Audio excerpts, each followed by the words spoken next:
So let's get started. Now you right? Mm-hmm. Okay, I'll get turned on here.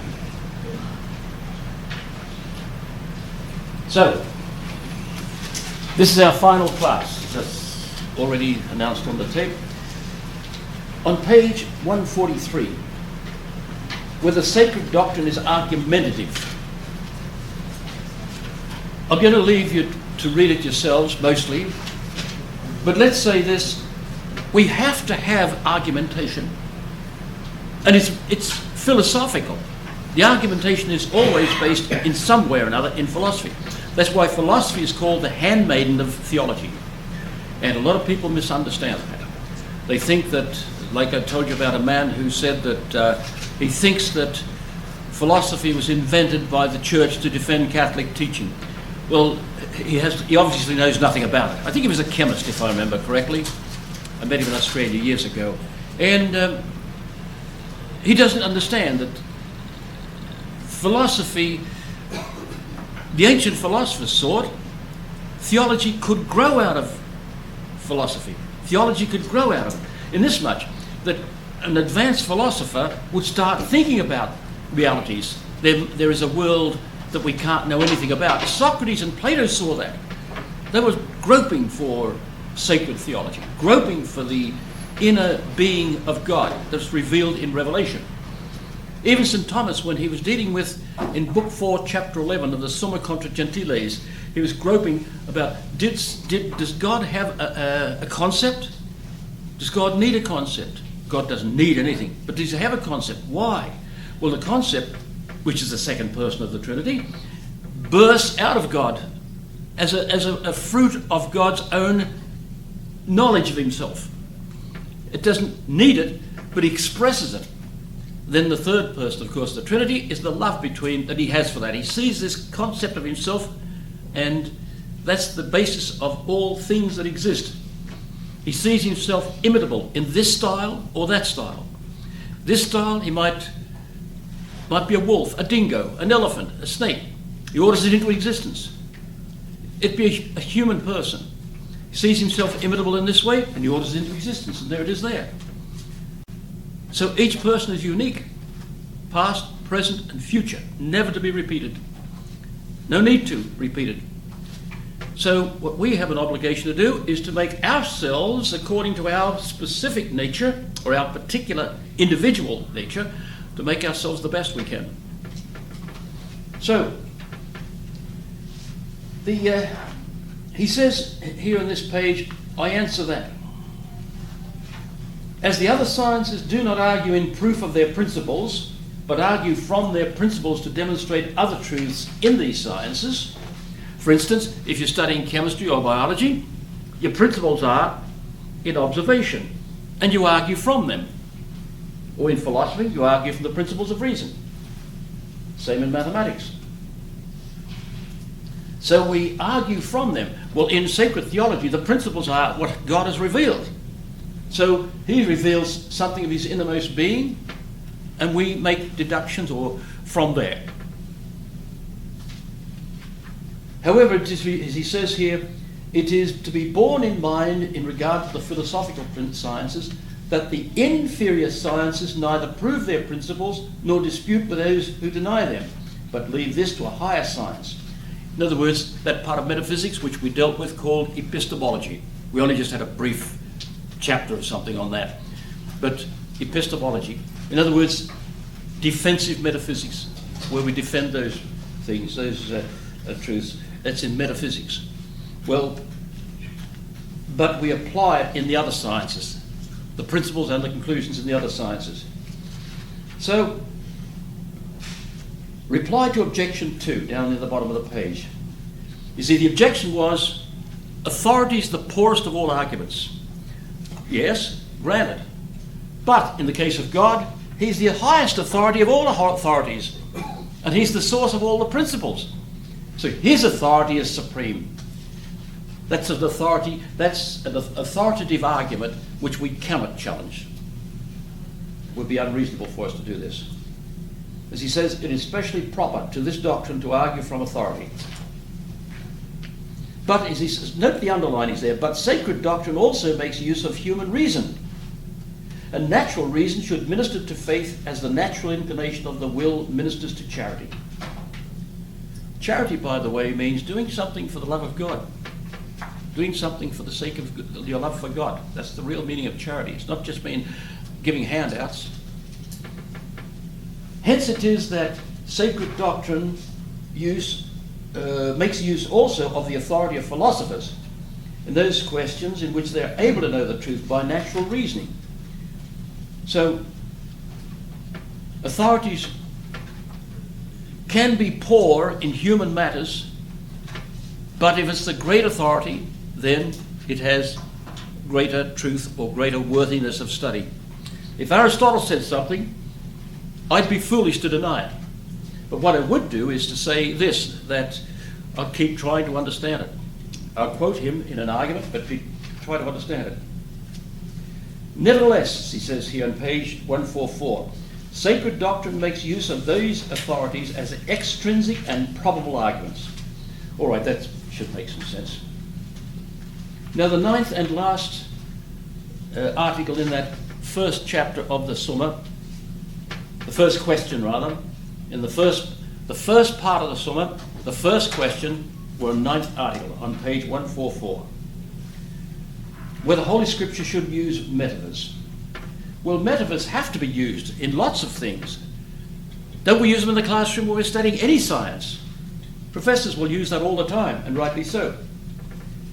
But I've underlined here, those underlinings, of course, are not indicated in the ancient documents where they come from.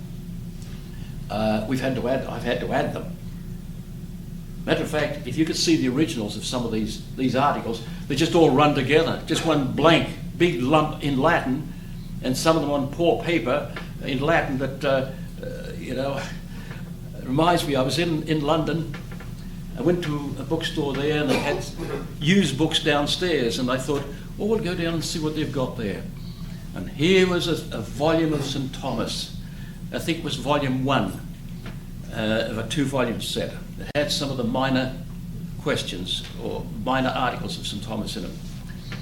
And the fellow said, I said, oh, it's only got section 1, volume 1. Haven't you got the other volume? No. Oh, well, I'd learned to play the game by this.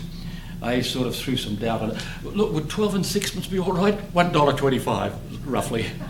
It's a beautiful book.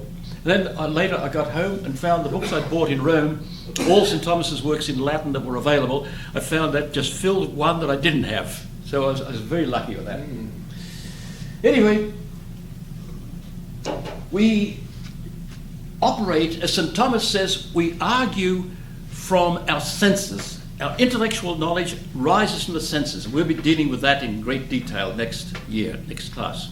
Incidentally, Jenna has studied philosophical psychology, ethics, and the metaphysics. And she listens to the tapes at home of what she misses out on. So, we argue from the sensible order. In fact, that's why we use the blackboard. Blackboard? Well, whiteboard, sorry. We use these because we can think as we imagine. Our imagination is useful for examples.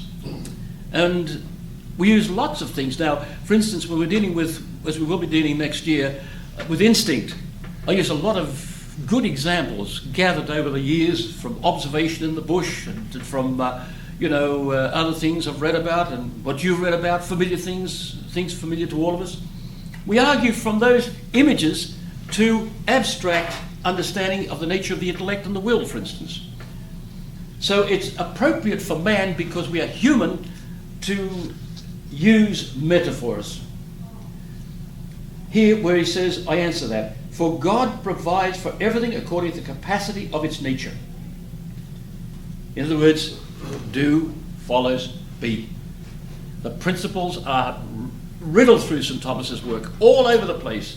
But you can get modern textbooks of philosophy, not a word about a principle. I have one in mind, written by what's obviously a good man, good mind, but I'm finding it very difficult to find any principles in him, in his work.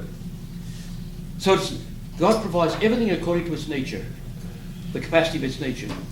Now it is natural to man to attain to intellectual truths through sensible things, because all our knowledge originates from sense. It doesn't stay in the sensible order, it rises above that by the power of abstraction, which is the proper activity of the human intellect.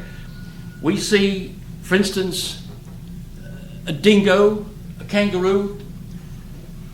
You know what a dingo is, do you?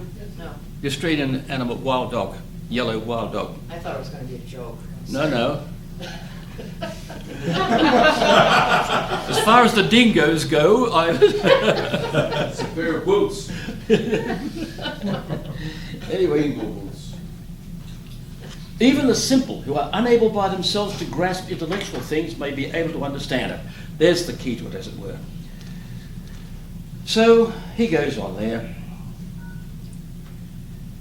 And he speaks very knowledgeably about the human nature here. He says down in the reply to objection 2, its truth so far remains that it does not allow the minds of those to whom the revelation has been made to rest in the likenesses, but raises them to the knowledge of intelligible truths. In other words, from the singular to the universal.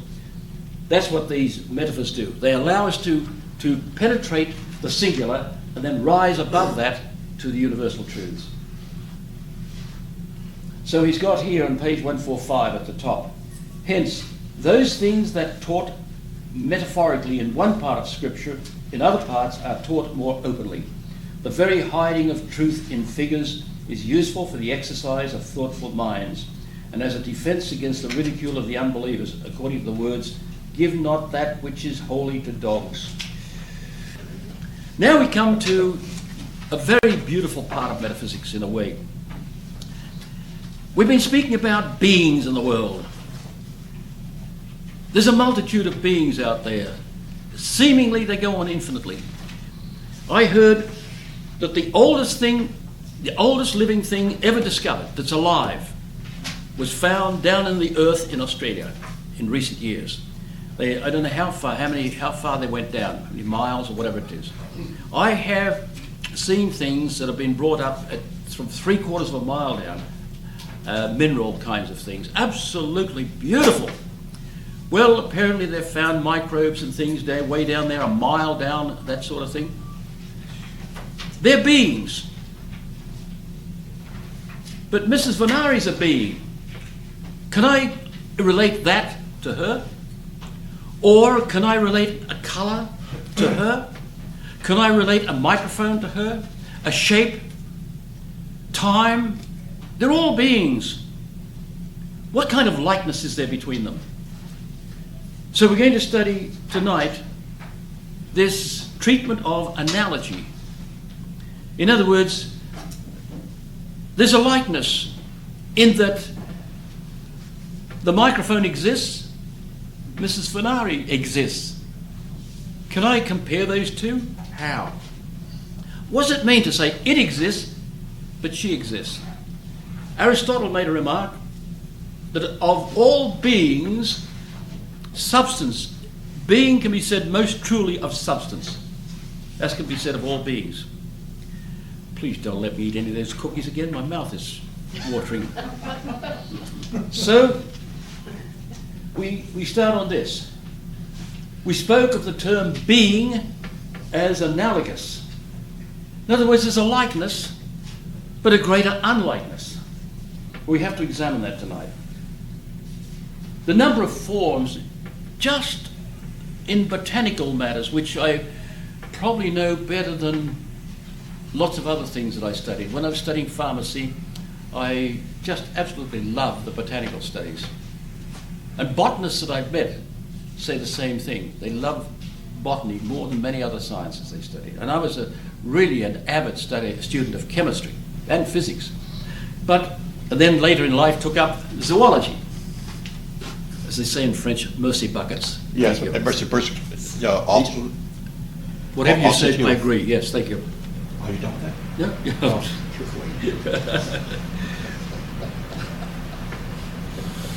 You've heard of Gunga Din, have you? Yes. Gunga Din, the water carrier in the northwestern part of India. Gunga Din was the water carrier. So, my friends, the variety amongst in the botanical world of botanical beings is extraordinary. And the lower you go, the greater the variety. Tremendous variety. I was in the Australian bush some years ago while visiting Australia, and the botanist there said to me, just pointing over this great ridge, which is the Muagamara Wildflower Sanctuary, he said, there are flowers out there, he says, we know nothing about. Think of this one day, by the way.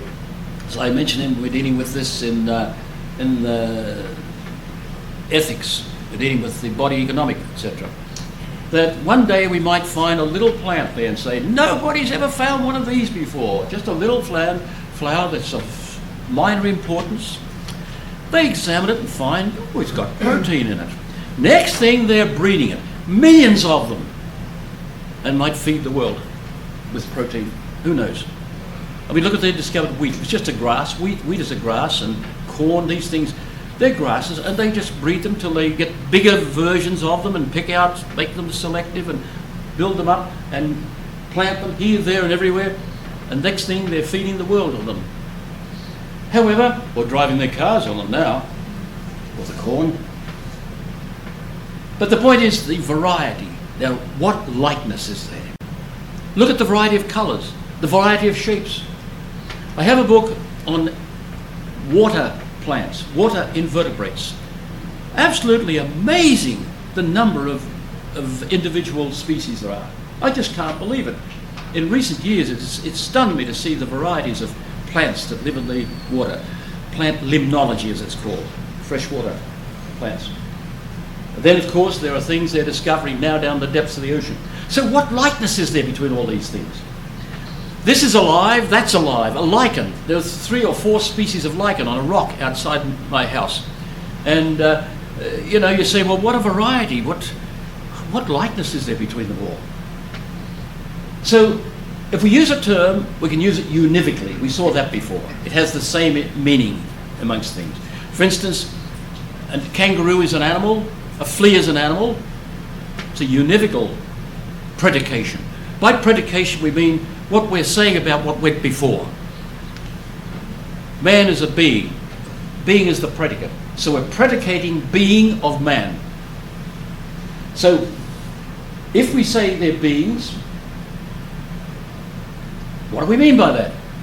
When we say a shape, a colour, a time, a place, they're all beings. But what likeness is there? If it's univocal, they're simply the same. If it's equivocally, they're utterly unsame.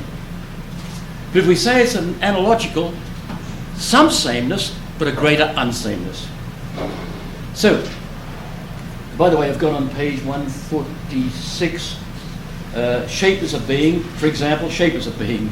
Well, it's obviously meant shape is an accident. I meant to write there. I don't know how that got past me. Shape is an accident. For example, yes, I know how I come to do that. Relation is a being. Marriage is a being. Marriage, it's made up of matter and form. Bob and Betty are the matter. The bond is the form, which determines what it is. We deal with that in ethics. Seems to be something that's being missed today. The matter, of course, is, what is it? Adam and Steve, as somebody said to me. They're making it today.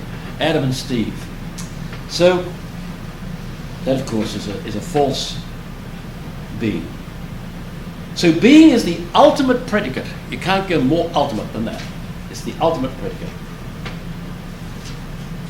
Yet they're diverse. Now the ways of employing a term have been interpreted by various philosophers in one of 3 ways, as follows. Monism. All beings are simply the same.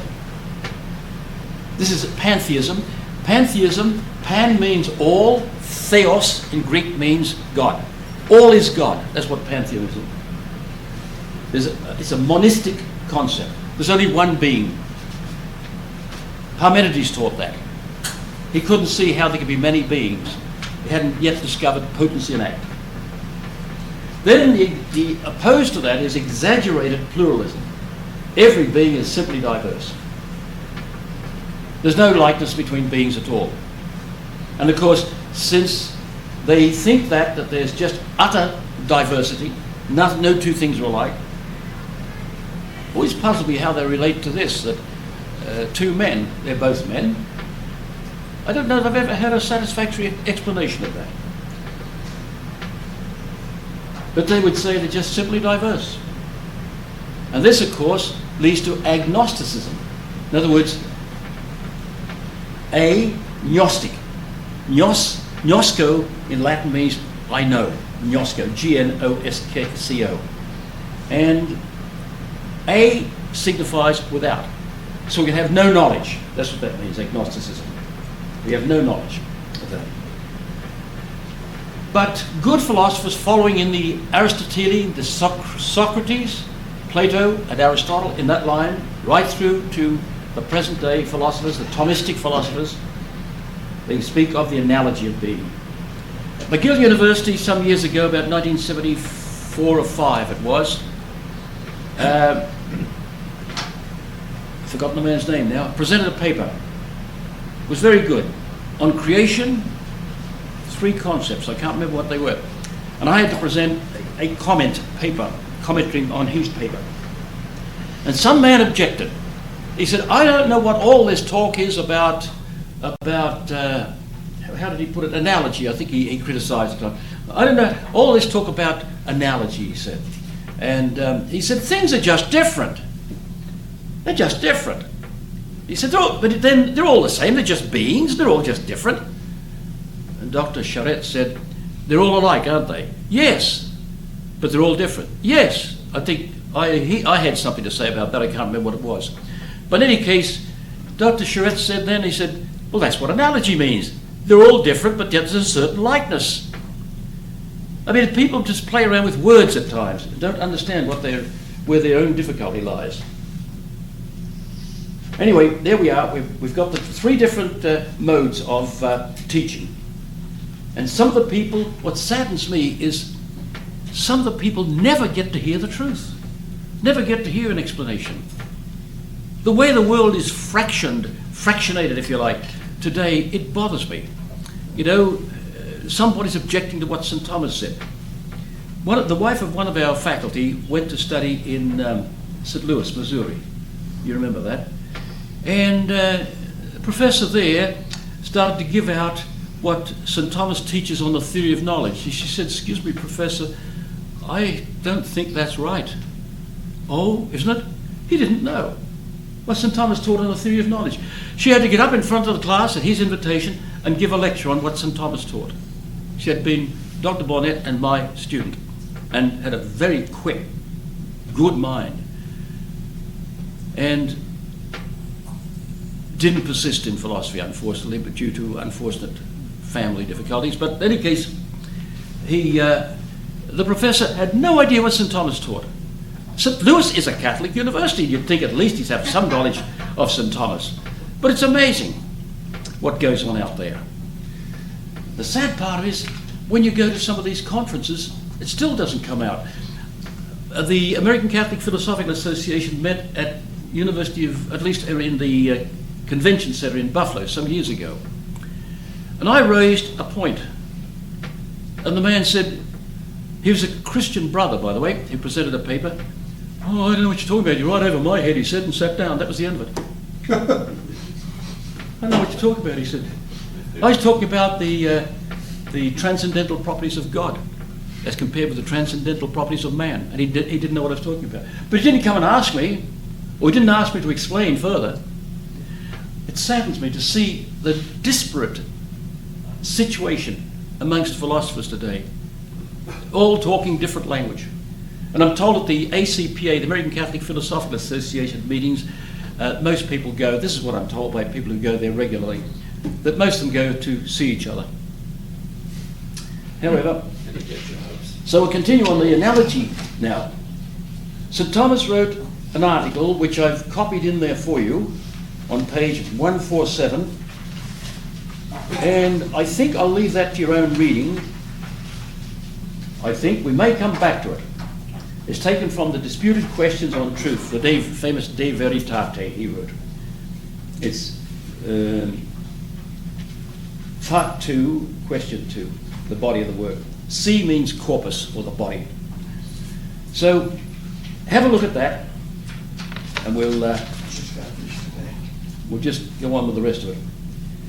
Now, analogies, there are different kinds.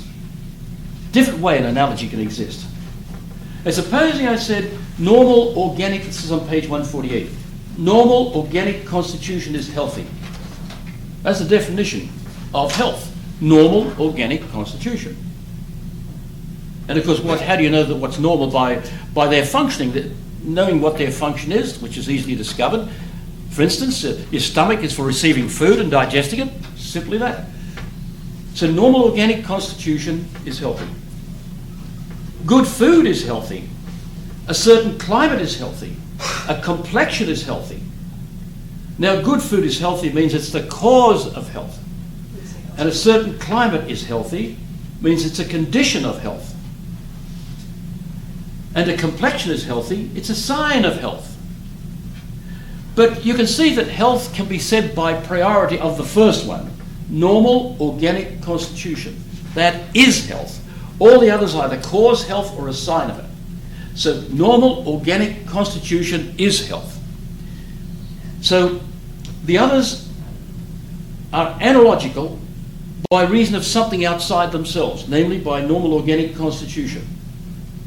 It's also called analogy of proportion. So the primary analogate is good food. Normal organic constitution. The healthy is what's called the analog. Well, we needn't worry about the technical terms. But secondary analogates have a relation, reference, or order towards the primary analogate. They are extrinsically denominated. That is, they are named through their relation to something outside themselves. So there's the first example. Isn't that extrinsic attribution? Pardon? Isn't that extrinsic? It can be called that too, yes. Extrinsic attribution. Quite true. Is proportion right? Pardon? Is proportion right? Yeah, it's called that too. And the second example, an intellect is human. Sight or hearing is human. A colour is human. A statue is human. A certain bodily organisation is human. But what is primarily human is intellect. Because other things don't have intellect. Only humans have intellect. In the bodily world, that is. But all the other things are by some attribution or extrinsic reason. Something outside themselves. By relation to intellect. So these examples show that there's one which is primary, the others are secondary. And that's one analog? One analog, yeah, but several analogates. The analogated thing comes to the Latin past, the past participle, analogatus. You see, ATE is equivalent to TUS in Latin, and that's a past participle. What's analogated of these things?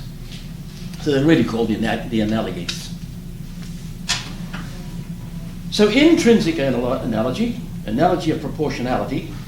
Now this term of proportionality is being used everywhere today, and it's being used wrongly.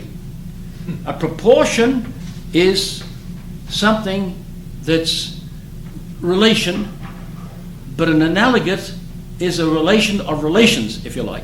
I'm sorry, not analogate, the proportionality. Anyway, we'll see that in just a minute. Proportionality is a relation between proportions, one proportion to another.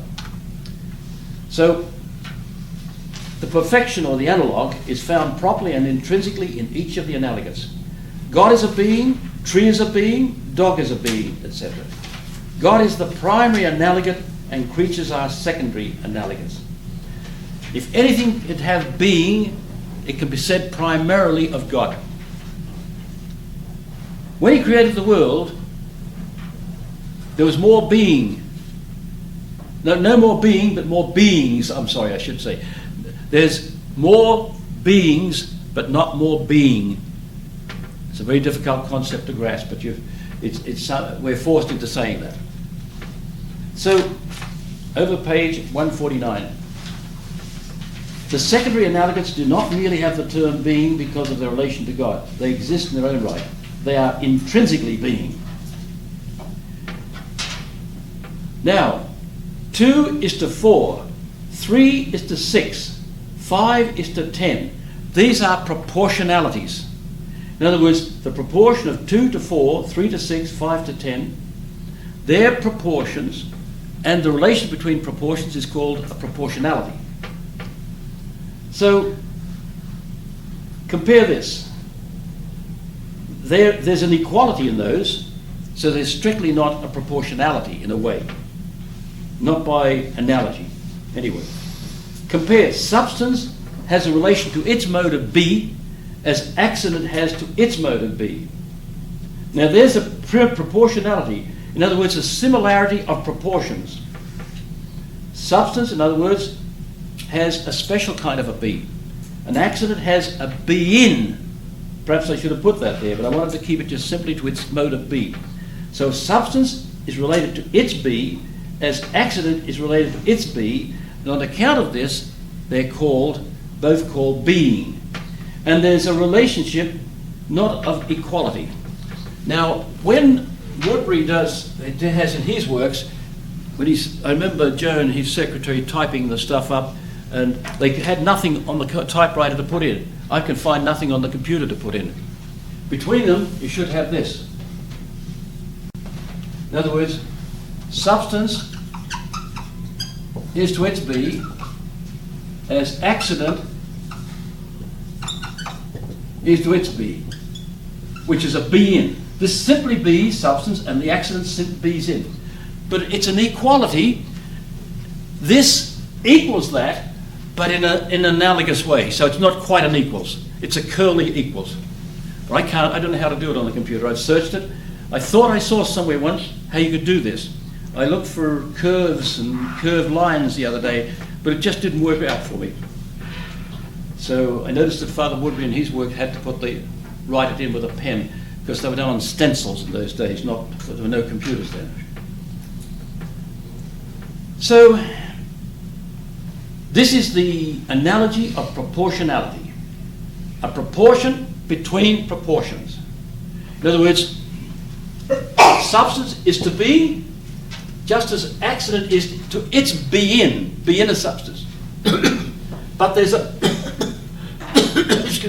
a proportion between proportions. That's analogy of proportionality.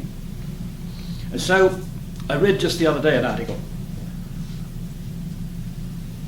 in which the author said something about this, of course, problem is found in proportionality. He meant proportion, not proportionality. I see that being misused all the time. Now, analogy of proportionality can be divided into proper proportionality and metaphorical proportionality. So first of all, we'll deal with the proper proportionality. The what factor, essence, in other words, that's what it is. What something is, that's a dog. In other words, its essence is that it's doggy essence. The is factor. So what is?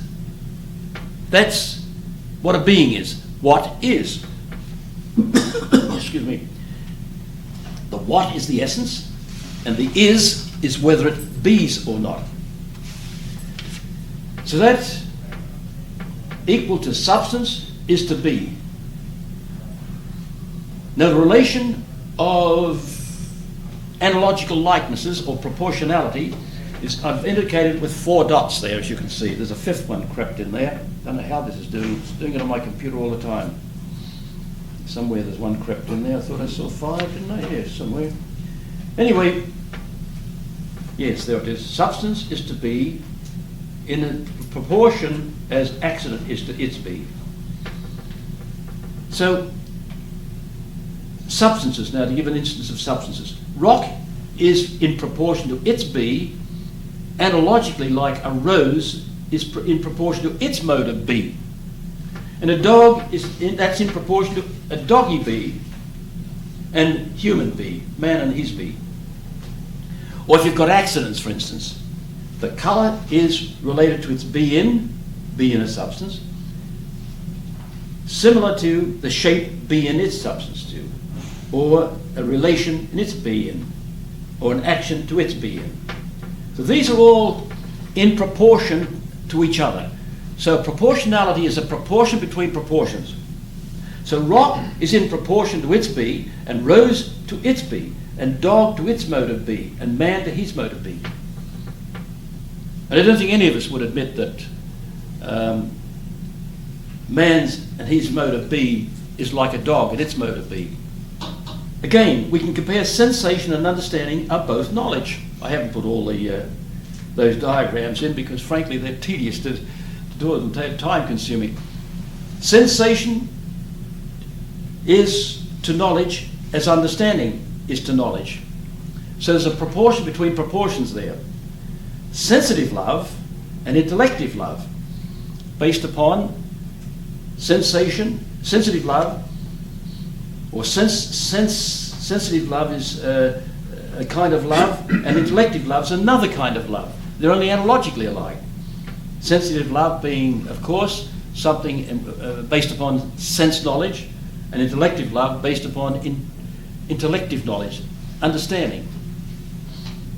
We can love somebody intellectually, but you don't want to hold their hand or kiss them or give them a big hug.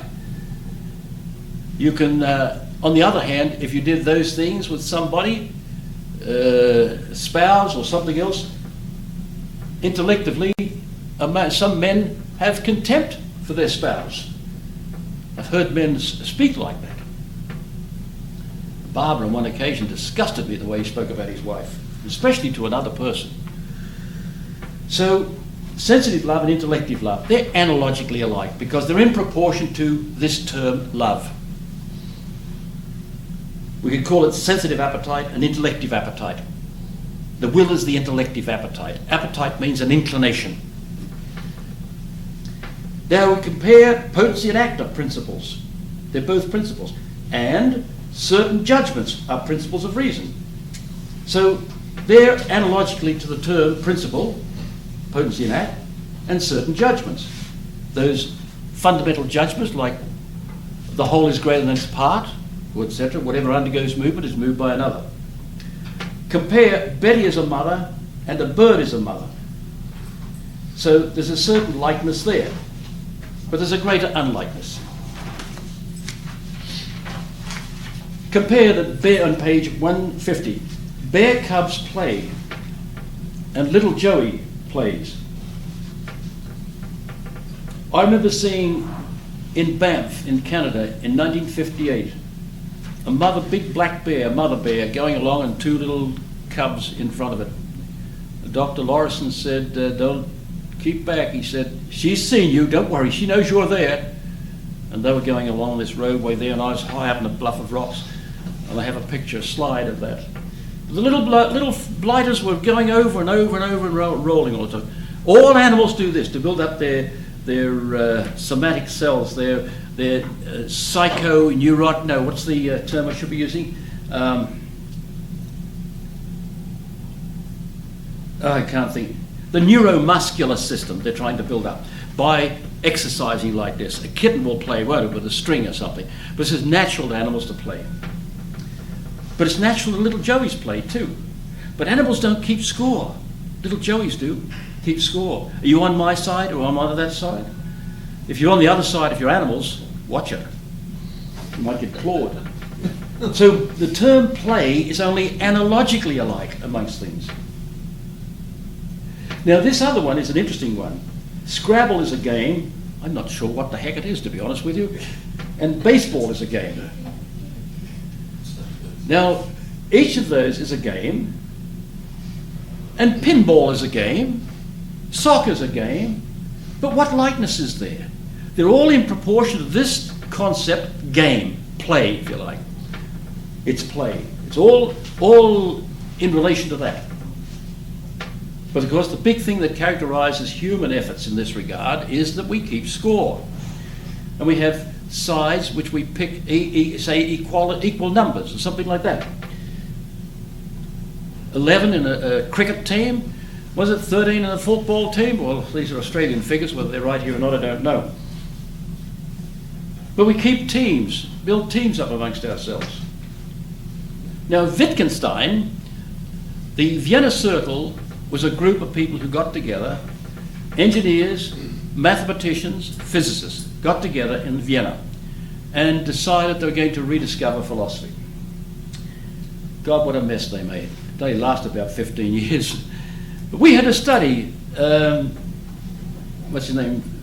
Friedrich Ayer was one of them. A-Y-E-R. When did they live? Well, I don't know. Their height was about 1950 something, that era. Just, you know, when I was a student in Montreal, I know we had to study Ayer's book that was supposed to be the Bible of this movement, Logic, Truth and Language, by Friedrich Ayer.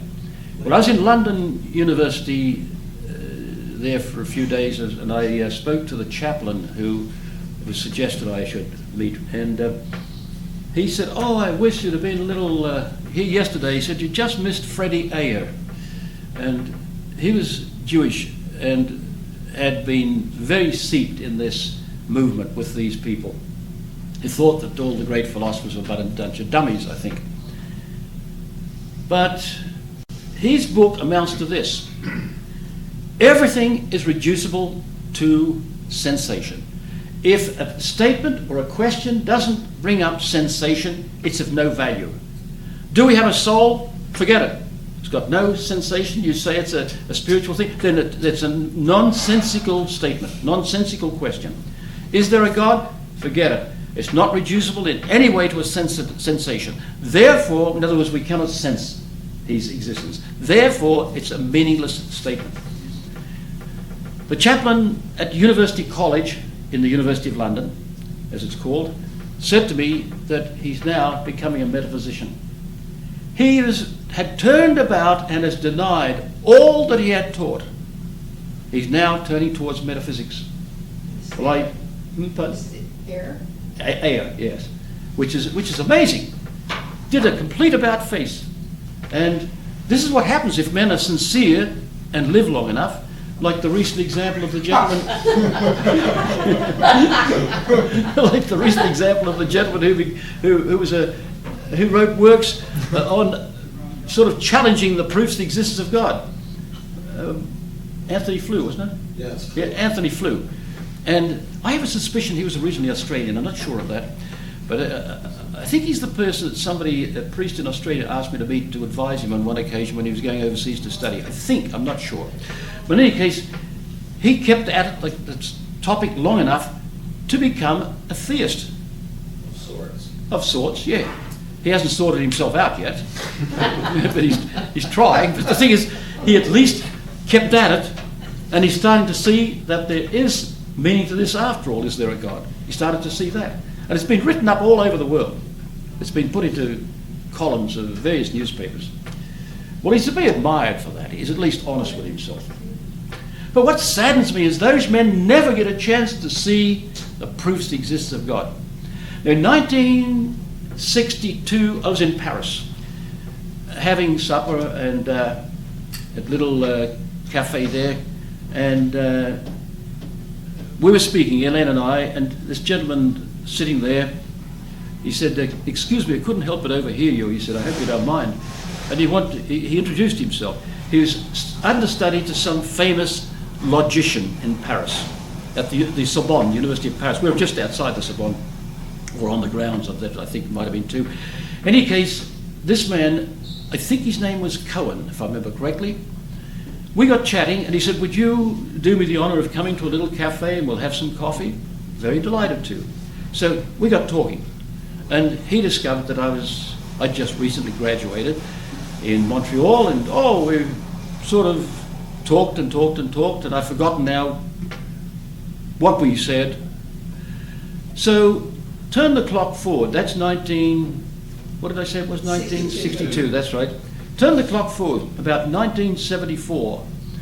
Anthony Russell, another Australian at the University of Ottawa, he was on the faculty, but they'd arranged for a jury to come in to judge his doctoral thesis. It's a pretty grueling effect, believe me. Anybody can come in.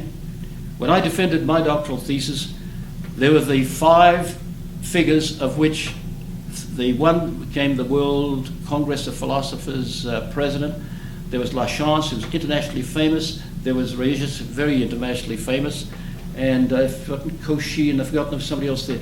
And the ex-secretary of the president of Czechoslovakia, who had been put in prison by the communists twice, and who remained a good friend of mine to this day. In any case, one of the men, jury there, the dean said to me, he said, will you look after Professor Cohen and bring him over for the wine of honour, which we were going to have in the Faculty of Philosophy? And I said, yeah, I'll look after him, Pierre. So we're walking over, and suddenly it dawned on me, this is the man from Paris. I said, hey, I think we met in Paris. He said, I was wondering. He said, it's been going through my mind. I said, yes, the same man.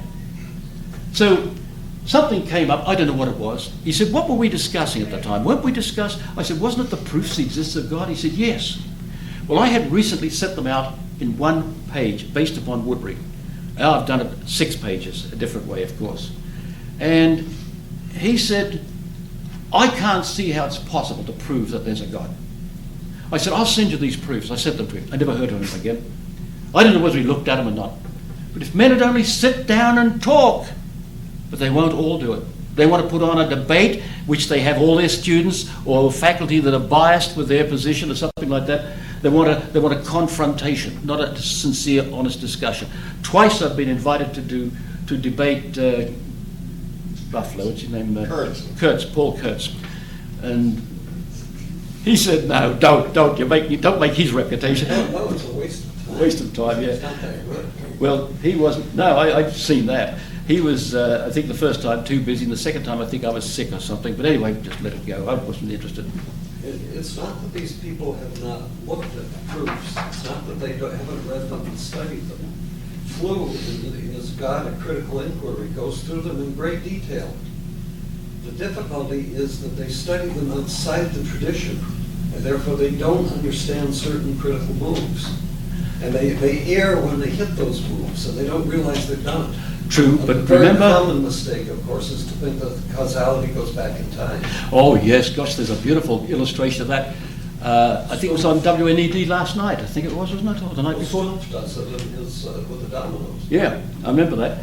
But the other thing, too, is this. Do you remember we were commenting on this over years, that St. Thomas, in the second part, which we studied, the second part of the Summa, the second question of the first part, Article 3, he deals with all 5 ways on about a page or a page and a half. He doesn't elaborate on them at all. All the elements are there, but he does not elaborate on them. Why? Because the men of his day, they all knew them so well and understood them. You've only got to say potency, a potency cannot actualize itself, and a good philosopher will grasp immediately the consequences of that. That's what they say happens to you when you get past a certain age, that a teacher of philosophy starts to see everything in the principles. Well, these men did not know the principles. And all the books we're receiving, I was wandering through my garage last night. I've got dozens and dozens of books. Woodbury used to have a shelf or two, and he just labelled it rubbish in his library. And I can remember somebody gave him a good book, he thought, and he said to me, it's filed under rubbish. He saw the book. What a crushing blow to your ego when you see that. People are always giving him books. And anyway, the point is in these books, and we've got, particularly now they're being multiplied. Well, I think that might come to a stop. There's a certain amount, as one book buyer of second-hand books said to me, they're all doing the same, writing the same thing. Just the same old articles, just a reorganization of Wittgenstein is there, and maybe, oh dear, names won't come to me for the moment, but this one, a bit out of Plato, a bit out of Socrates. And St. Thomas, they'll put something out of theology and they'll call that philosophy. That's the silly things they do. But they'll put that question too, they'll just put it in as it is and say, oh, St. Thomas went wrong here, of course, he never finished it.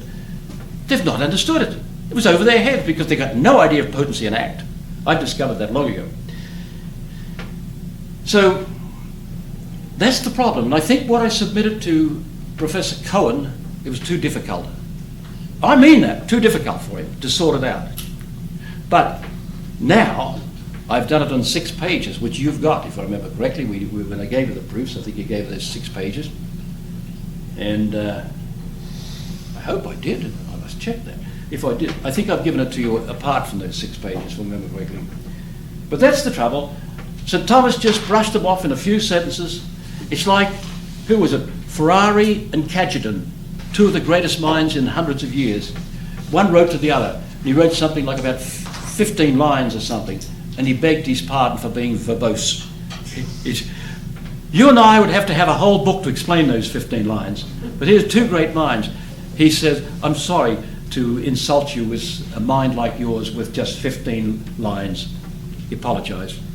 Might have been Jean Poinsot, Jonathan Thomas, in other words, and Cajetan or something. No, did they live the same time? No, it might have been Ferrari.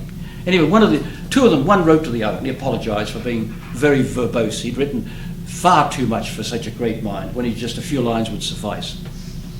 Well, these people don't understand these things, unfortunately. So, my friends, now that's all right. So far, it's pretty good. Now we come to analogy of metaphorical proportionality. I think we'll stop there and have a break.